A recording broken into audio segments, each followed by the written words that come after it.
Started.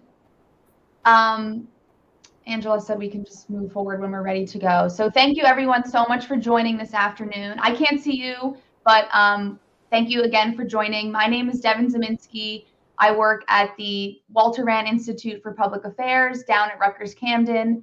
I'm also a PhD student with the Rutgers School of Social Work, and I'm joined today here by my wonderful co-PI and colleague, Dr. Carolyn Harmon-Darrow, who is an assistant professor at the Rutgers University School of Social Work. And we're going to take the next 15 or so minutes to talk to you about a project that we are working on that was funded by the New Jersey Gun Center, focusing on perceptions of community violence and safety in 3 of our southern New Jersey counties. So just a little overview. I'm going to give a little background on our aims and the goals of this project and provide a little bit of background on New Jersey and southern New Jersey specifically, as I know we may have some folks who are from across the country, which is great that we're able to join together in this virtual format. And then I'll turn it back over to Caroline to talk about our research design, and then we'll both talk around some of our preliminary findings and then wrap up with some next steps and where we're heading as this research project is still underway. And we're excited about what we're finding so far.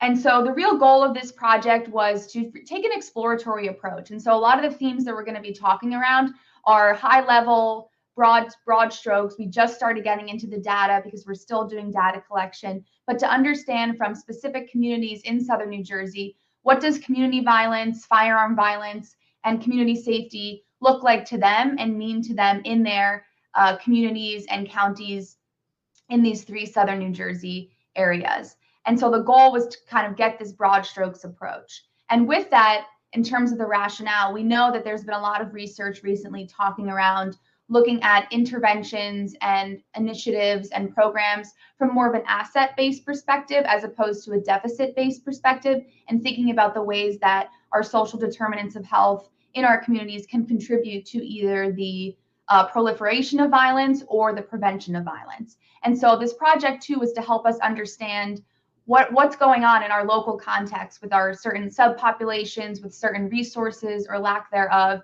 and certain policies. And so we hope that following this presentation and following the project, we can continue to explore other avenues for additional research, whether it's among specific areas, populations, or around some of the specific or certain programs that we learned around through doing this project. And so we have 5 research questions, which in retrospect is a lot, but they're all good. And so the 5 questions that really guided this project was, as I mentioned, to just really understand what are community perceptions of violence and what are the effects of violence and firearm violence for folks in these communities. And then to understand on the flip side of the opposite of violence, if we think about safety and what are the contributing factors and perceptions of safety and community safety. And related to that, what are the programs, policies, practices that may be in place in some of these communities to help with violence prevention or other type of proactive or reactive initiatives and promotions. And then at the end, to also kind of think around what are all the different communities, law enforcement, nonprofit directors, how are they working together or not in bolstering these types of resources or programs. And so I want to give, before I turn it over to Caroline to talk a little bit about our research design, you'll see, for anyone who's from New Jersey, you'll see this cheeky little from the governor map of New Jersey. Our research center is focused in South Jersey, so we exist for the 8 South Jersey counties, and so Ocean County can be debatable. But you can see here that the 8 South Jersey counties are in the southern part of the state, and the 3 counties that we focused on for this project, because we wanted to get a coastal county, a most southern New Jersey, southern Jersey county, and a western county that borders kind of the Philadelphia region. So that's why we focused on Burlington County, Atlantic County, and Salem County. And because we know from our prior research that these areas have a lot of different rates of violence, whether it's non-fatal and fatal firearm injuries and other types of property and violent crime. And we wanted to understand some more information around the initiatives that may or may not exist in those places. And so with that said, it's important to just, for me to explain some of the other factors related to the social determinants of health in our southern New Jersey counties. I have pulled a couple graphs from the Robert Wood Johnson County Health Rankings. So you can see here on the left, we have health factors. So this is things like the food accessibility index, obesity, smoking, the rates of sexually transmitted infections. You can see in many of our southern New Jersey counties, the darker shades mean that it's a worser outcome along that health factor. And the same thing goes for our green on the right, health outcomes. These are things like infant mortality, child mortality, and just life expectancy. And trending across the state, they are typically lower in our southern New Jersey counties. And then when we look at some of our other factors, on the left here, quality of life, these are other things like, in the past week, how many days have you been in mental or physical distress? Or how would you rate your mental health or overall physical health? And then on the right, as we see the darker shades of blue there, are social and economic factors. This is a really broad category. It encompasses things like high school education rate, graduation rate, college attainment, the unemployment rate. It accounts for injury factors, which I'll explain in a minute about the firearm rates. But again, the point here is to just show how when we think about community violence and community safety, those are all really embedded into other factors that we know in our community around the ways that we eat, work, live, and play. And so I'm going to skip past medium income just for sake of time. But the one thing I want to pause on before I turn it over to Caroline is just noting the firearm death rate by county, and this is per 100,000 people. And so we already know that New Jersey, our rate overall, I think is the 4th or 5th lowest out of the entire US. We have a rate about 4.8 in New Jersey, and the US average is 13. But if we start to look at by our rankings by county, you can see the ones shaded in darker red. The 3 counties of interest here, Burlington, Atlantic, and Salem, are on the lower half of our 21 counties. And specifically, one of our counties, Salem, has the highest firearm death, and that includes firearm suicides and firearm homicides. Salem has the highest death rate in the state, and most of our South Jersey counties are also on the latter half of this list. So I'll pause there and turn it over to Caroline to get us into the next section.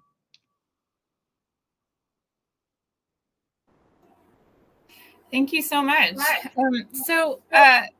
We wanted to really do an exploratory analysis. We had end of year project that was about 6 months long. So given the time frame and our focus and purpose, we made a convergent mixed method design where we would have in-depth conversations with folks as well as surveys. And we did primary data collection between March and May. So we're just wrapping up next week.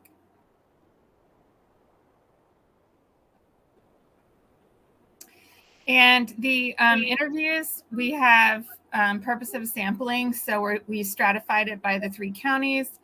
We did outreach to 85 potential key informants. And so far we've done 11 interviews. And we are also doing community focus groups with neighborhood residents. So really wanted to get a broad cross-section of types of community partners that put those together with us. We've had 7 focus groups with 68 participants, and 5 more scheduled through next week. So really great success in scheduling focus groups with community residents. And so trying to get an in-depth view of people's perceptions of the violence around them or near them and what those causes are, as well as what some of the solutions that they've seen attempted in their area. Next slide. We're also doing a quantitative pilot survey online through Qualtrics and looking at perceptions of safety, perceptions of an exposure to violence, which is the things I've seen and heard measure. Looking also at collective efficacy along the lines of Sampson and the whole social disorder theory strain of theory, looking at neighborhoods' ability to take action on these issues. And so that's the collective efficacy measure. And then also collected demographics. So we are doing convenience sampling through more than 75 local government and organizational partners.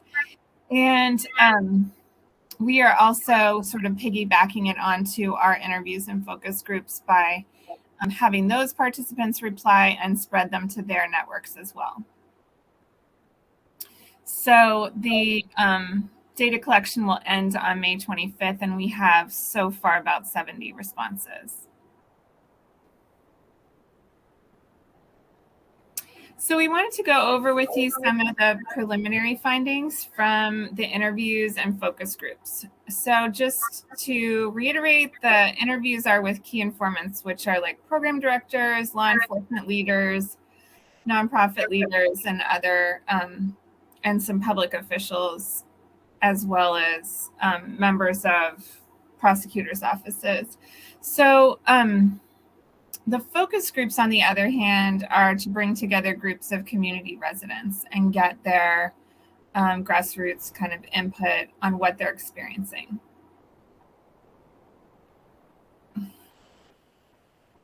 So the first theme related to the violence that they've been seeing and the questions we asked them on that was just a lot about access to firearms. So confusion about where the guns are coming from, and some people really feeling like they're very, very accessible. So you can get a gun anywhere. It's the parents.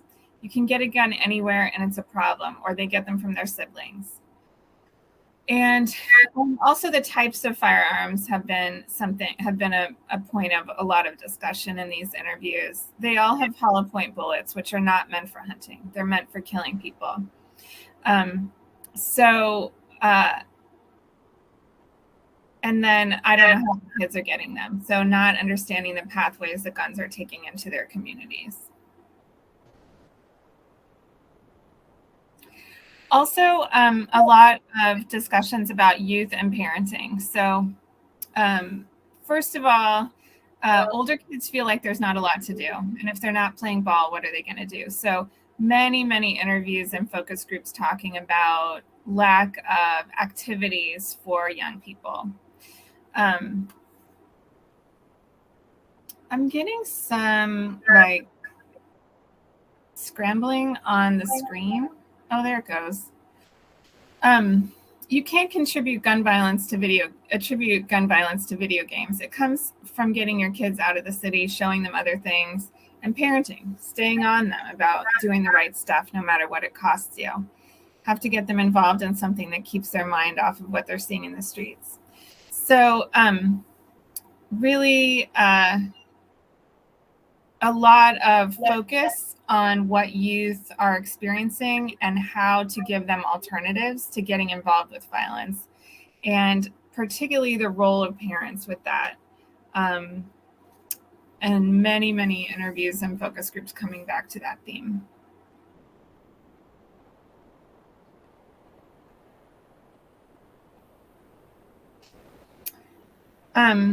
So talking about coming out of COVID-19 and some of the survival mode that people feel in these times, and the pressure that has put on the question of whether to resort to violence. So COVID caused an influx in violence. People don't know how to feed their family. They lost their job. People become angry, and that anger builds up because they were like being held hostage.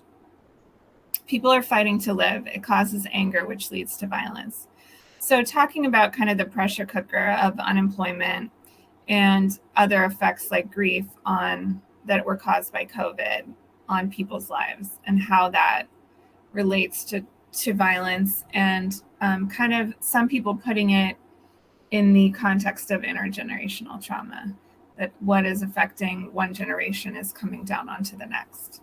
So many people talking about, especially those that we interviewed who were in law enforcement for quite a long time, talking about how they had been called to a house for one generation, and then 20 years later called to the same house for the next generation, that the resorting to violence carries down through the generations. And that came up in multiple interviews that I did as well.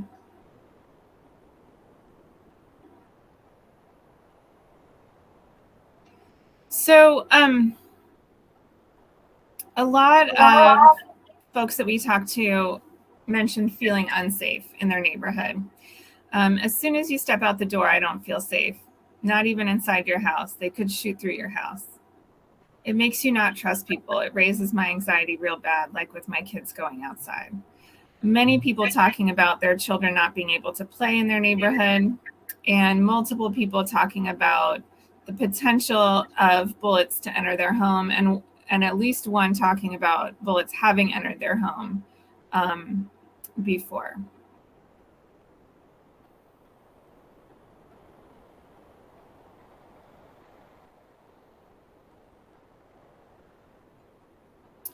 So in asking about safety and sort of probing about what makes a safe neighborhood, many people responded that more police presence makes them feel safer. And yet some people also talked about not feeling comfortable with police. People are not comfortable with the police because the police only, they need rapport with the community. And also the fact that they are not residents of the neighborhood. The cops actually lived here before. Now they do not. There's no established police and youth relationship. And others, it's sad to say if we see a cop nowadays, we run instead of thinking they're going to ask us if they're okay, if we're okay, because they're not going to. So wanting more police presence, wanting more police to be walking on foot or on bike and not wanting them to be in their cars. Folks talked about seeing police watching movies in their car and being more inactive than they felt they used to be in previous years. But also fear of police, and also from the last slide, fear of surveillance. So fearing that surveillance will be turned against them.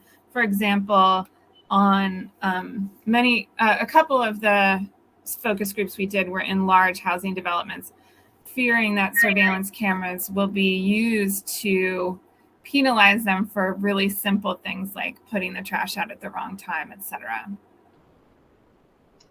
I just want to know, we only have a few minutes left, so we'll probably breeze through the last few slides. Sorry about that. All good. I think there's only 2 more themes and then we'll wrap up. Oh, is it still me? Yeah, or I can go. Okay. Yeah. So also losing a sense of pride in your neighborhood and connection between neighbors was another huge theme. We can keep going.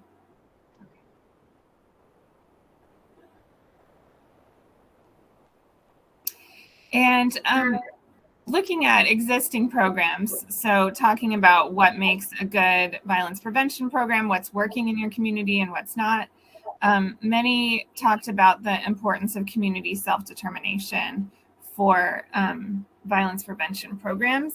That program design would happen in conjunction with neighborhood residents, and that neighborhoods would give input into what's being done in their area.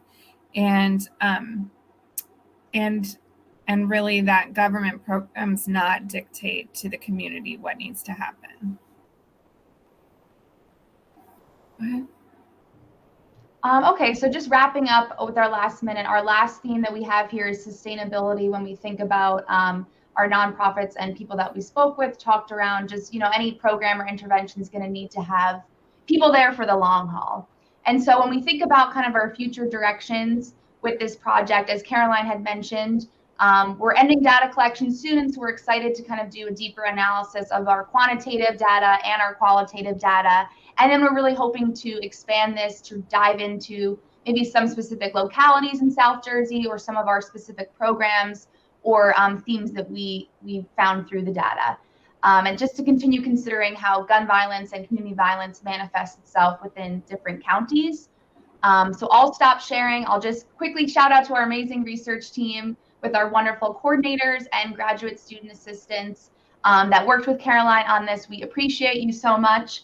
And here's our contact information. Thank you, everyone, for joining. And I'll pause here if we have a time for question, or we might get booted. I'm not sure.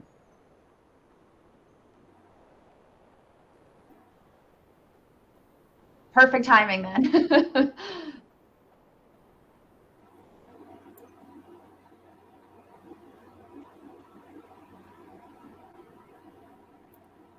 I see there's one question from Karen about the racial makeup of our research. So we don't have that right now, but I can tell you once we have the Qualtrics survey information, we'll be able to break that down, but it will be only the people that answered the survey. But I can just tell you from the demographics of South Jersey and from sitting in all of the different groups, interviews, and focus groups, it's an extremely diverse along racial, gender identity, socioeconomic lines from the people that we spoke with.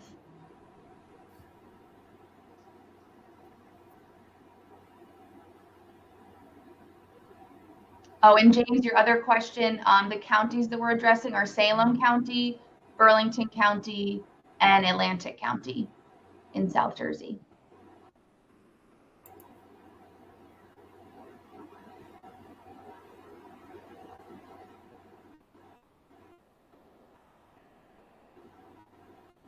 All right. Okay. All right. Thank you all.